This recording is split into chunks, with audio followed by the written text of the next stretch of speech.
you made a lot of money. You mentioned just in March, 26,000, right? Yeah. Why did you decide to trade with prop firms? Yeah, I think prop firms are the best thing for retail traders that has happened. As a prop firm, the maximum amount you can lose is the amount that you paid for the account. So I think it's great. You can buy an account for maybe $250 or $500 and you could make $2,000 a month. You know, the markets that you trade as well are quite important. You can't be trading something that's slow moving compared to maybe something that's actually moving really, really well. For example, there's another good example. Last year, I think gold was on this massive run, right? It went from like 2,500 to 5K, right?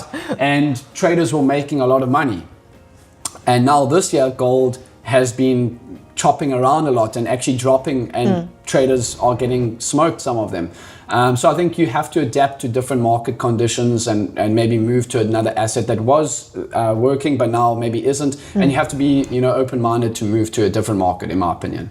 So if we talk about like the traders, beginners, what would you trade if you started with trading? That's a good question. I would start trading the S&P 500. I think it moves slow. It's not as fast as the NASDAQ or Dow. I know a lot of traders like trading the Dow. And gold, for me, I don't trade gold. It's too, I might swing trade gold, but day trading gold, it's very aggressive and it can, you know, wick you out. Yeah, I would have a look at the S&P 500. I think it's a good asset to trade. It also keeps you in line with like the economy, the stock market. What is the stock market doing? And if you can get a good gauge on that, I think you can trade that market really well. I know that you have been trading with prop firms for some time already. Yeah. You made a lot of money. You mentioned just in March, 26,000, right? Yeah. So why did you decide to trade with prop firms? Where do you see the biggest benefit? Yeah, I think prop firms are the best thing for retail traders that has happened. You can get in for a low price, for example, maybe if you want to. I like taking the two-step accounts. I like two-step accounts, and sometimes I will take the instant funded accounts. I think they're great as well. But you can get in for a low price. I think why I like prop firms is, let's just say your goal was to make $2,000 a month trading. To make $2,000 a month trading, you're going to have to put at least, you know, maybe $5,000 into your personal trading account. Whereas with a prop firm, you can buy an account for maybe $250 or $500, and you could make $2,000 a month. So I think newer traders, especially, you know, to make the money that they want to make, or even experienced traders like myself, you can get in for a lower price without, because you can lose that $5,000 if you put it into a personal trading account. Whereas a prop firm, the maximum amount you can lose is the amount that you paid for the account. So I think it's great. And again, just like if you're trading a personal account, there's going to be winners and there's going to be losers. It's not any different to trading a prop firms. And I like them. They give you access to trade with larger amounts, bigger drawdown amounts, for a lower price. So what's your plan to pass the challenge? What's your strategy? Yeah, that's a good question as well. I don't Tell us a secret. Yeah.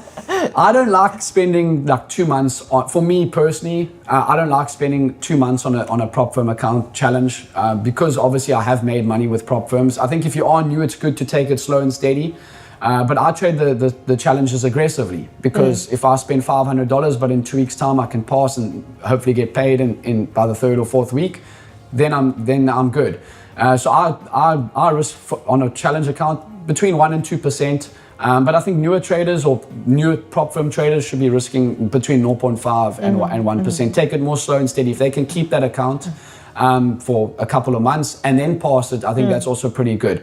But yeah, I'm aggressive on the challenges, and then once I get to the funding stage, I make my 2%, I withdraw it, and then I get the account again and I start trading that way. So yeah, that works for me. I don't go for these massive payouts per account. I go for like 2 to 4%, and I have like maybe 7 or 8 accounts, and that's what I do. Yeah. And all of them are the same? And do you use for all of them the same strategy? I use the same strategy, but I don't copy trade, because I think, again, this is something that a lot of traders in the prop firm space do copy trade. So what that means for the newer traders that are watching this, it means that they're taking one trade and they have it on a trade copier that's copied to the other 7 accounts. I don't do that. I trade one account, and then maybe I did well on that, and then the next day I'll go trade another account like that. It just splits up the risk, because if you have a losing day, you have a losing day across all your accounts if you copy trading. Whereas if you have 7 or 8 accounts, you might lose on one account, and that's fine because you have another 6 or whatever it is.